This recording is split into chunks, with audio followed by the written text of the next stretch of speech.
Hi friends, welcome to my village locations YouTube channel. నా పేరు Vijay. Friends, ఈ వీడియోలో నేను మీకు శ్రీశైలంలో ఉన్నటువంటి శిఖర దర్శనాన్ని అయితే చూపించబోతున్నాను. ఫ్రెండ్స్, ఈ శిఖర దర్శనం యొక్క ప్రత్యేకత ఏమిటంటే, మనం ఈ శిఖర దర్శనం పైకి వెళ్ళినట్టయితే అక్కడ ఒక నంది అయితే ఉంటుంది.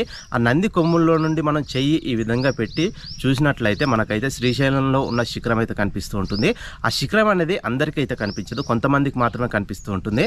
సో ఒకవేళ కనుక ఆ నంది కొమ్ముల్లో నుండి మనం చూసినప్పుడు ఆ శిఖరం కనుక కనిపించినట్లయితే, శ్రీశైలం గుడికి సంబంధించిన గోపురం కనుక మనకు కనిపించినట్లయితే మనకు పునర్జన్మ ఉండదని అయితే అంటూ ఉంటారు. అలాగే మరికొంతమంది వచ్చేసి 60 రోజుల్లోపు మనం స్వర్గానికి వెళ్తామని కూడా అంటూ ఉంటారు.